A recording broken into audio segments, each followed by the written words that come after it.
Good morning, ladies and gentlemen. I'm Beth. And I'm Jeff. Welcome to the Day of Today morning program. As you know, this week is Press Week. That's why we are going to talk about freedom of the press. In January 2019, in France, all of the media started to fight against fake news. Two awesome newspapers are talking about journalists and their working conditions. One of them is Liberation. It says that journalists are more and more hate or threat, but we also have to glow of hope because in 10 years the condition of journalists became better.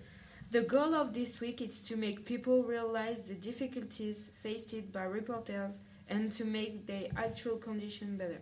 But we think your opinion is important.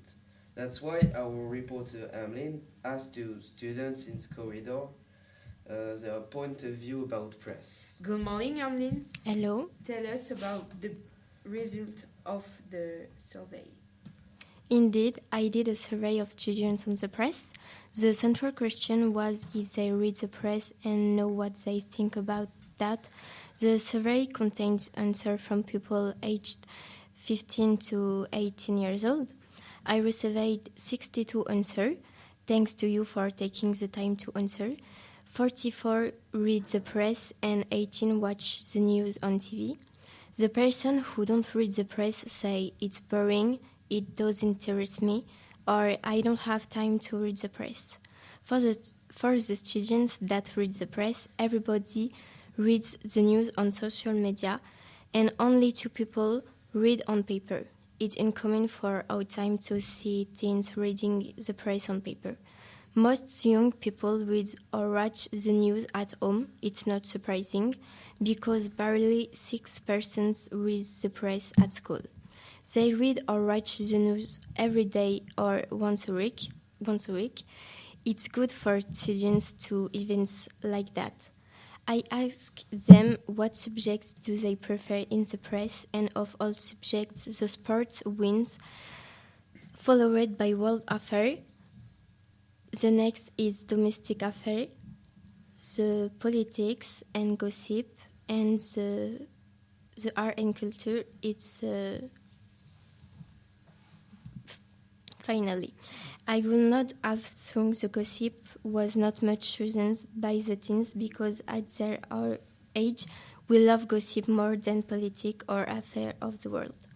All the students think that journalism and the press are important for our society because for them it's important to know which world we live. One teen say, I think it's useful to stay informed about the news. It's also better for people who does not use the social media.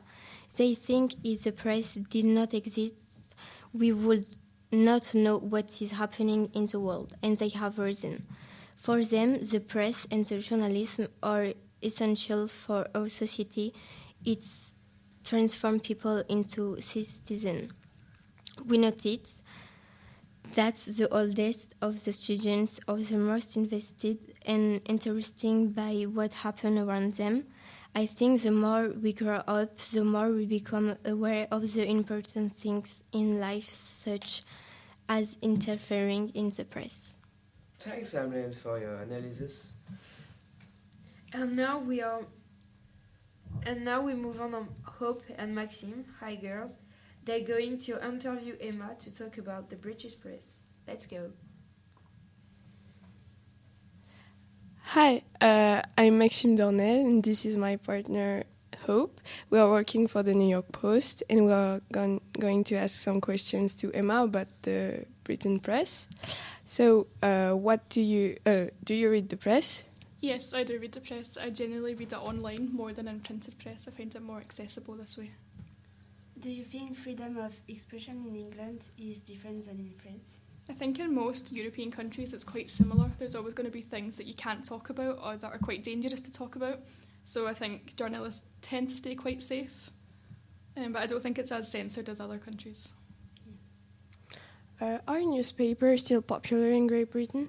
Absolutely. I think mostly among an older generation, so perhaps from my parents' generation and maybe their parents, because people of that generation don't really use the internet as much as we do. So they prefer to read a printed newspaper than their news online. In what way are Scottish newspapers are different from British newspaper?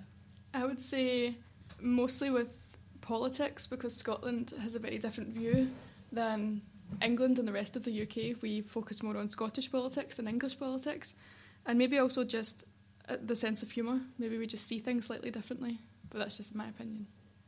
Can you say what are the different categories of newspaper in Great Britain? I think the distinct categories are the different political opinions. So there's left-wing, right-wing, and also neutral newspapers, and also some more highbrow newspapers, some more intelligent newspapers, and then some simpler, less serious newspapers. Is the English press influencing the people's opinion? Absolutely. I think it's only natural that people gather information from these sources, and if you read something enough, then you genuinely believe it.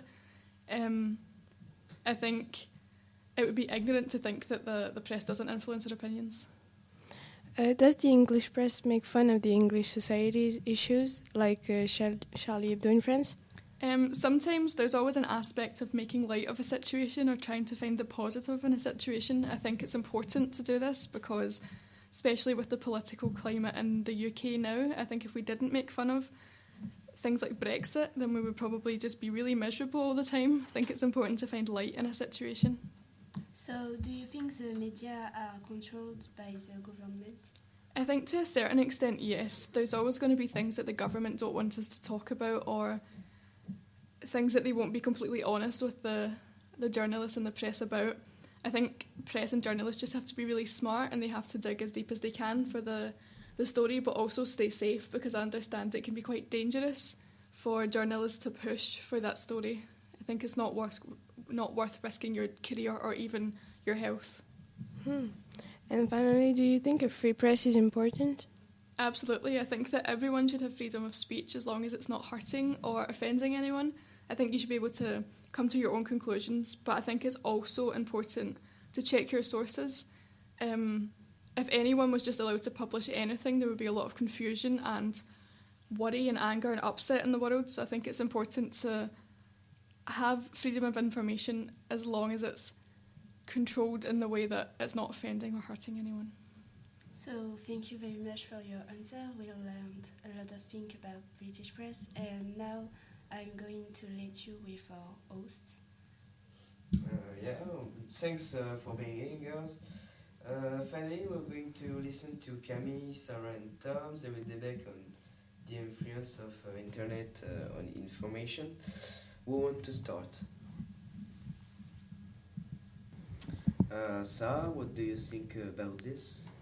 I agree with this information because, in my opinion, the social media help the development of the information because it's easier to know the news and it's quicker than publish an article on the internet than publish on the printed press.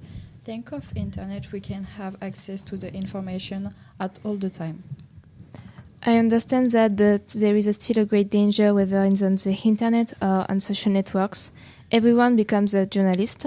Let me explain to you, okay? If I take the example of an internet user posting a text, a photo, or a video on his account, he will disseminate information concerning him or not to thousands of people instantly with the principle of sharing, retweet, or the button I like. In addition to this personal information of his account visible to all, the user has the possibility to relay the information, comment, or amplify it while sharing it. Each user then becomes an actor and responsible for their information. Think of the social media, even the young people can read the press. Even some people who doesn't read press without them. And all people have access at internet, 80% in French people. So it leads to higher consumption of information.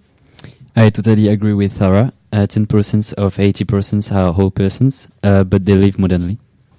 So 20% of the French people doesn't have access to information on social media since they are mostly subscribers to newspaper, mainly the elderly.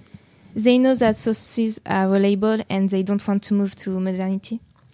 I see your points, but the 80% rest have to be modernized because if they want to continue to follow the news, the printed press are already started to disappear.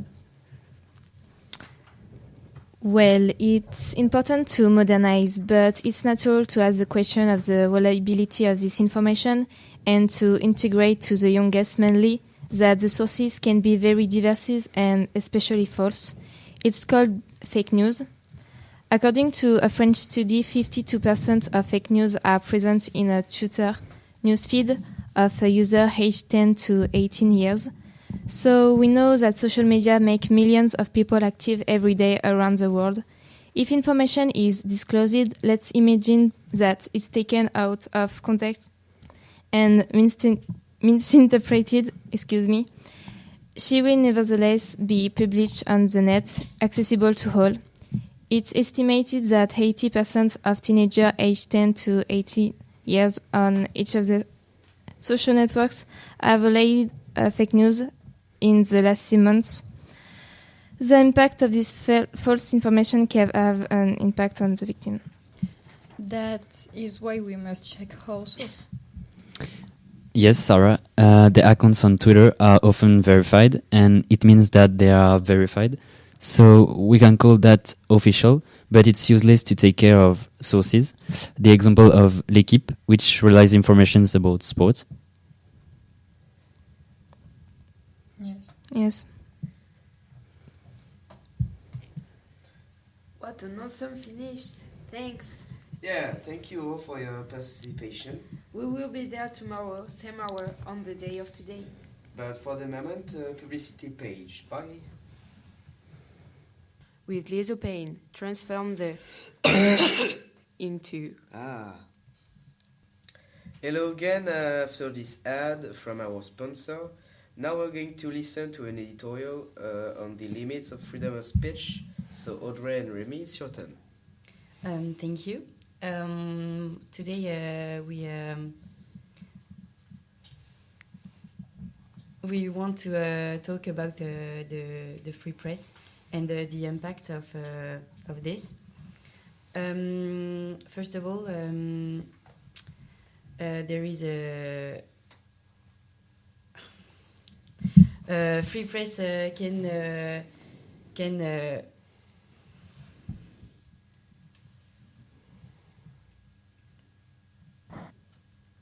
Remy, what's your opinion about this? Yes, its limits are those of the law that protects us from racism, homophobic or sexist remarks. If press apologies racist acts or violence against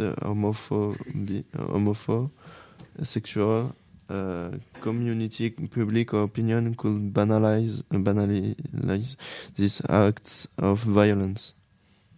Yes, dangerous ideas or bad intention, like Islamophobia, racism, or about announcing violence. We don't have to harm to anyone, so we have to limit hateful or insulting about, limit defamation and liars, and we have to respect the private life. For example, if you accept defamation, you participate to the action of damaging the good reputation of someone. Many fake news about famous people appeared after defamation.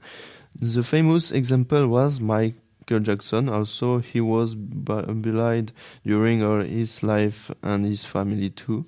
The private life is essential and necessary. Actually, many YouTubers like Squeezie or Amixem receive insulting messages on the net, but these YouTubers have a huge influence. They can't tell everything. Yes, the expression liberty is linked to living together and in respect and peace, not to criticize others people.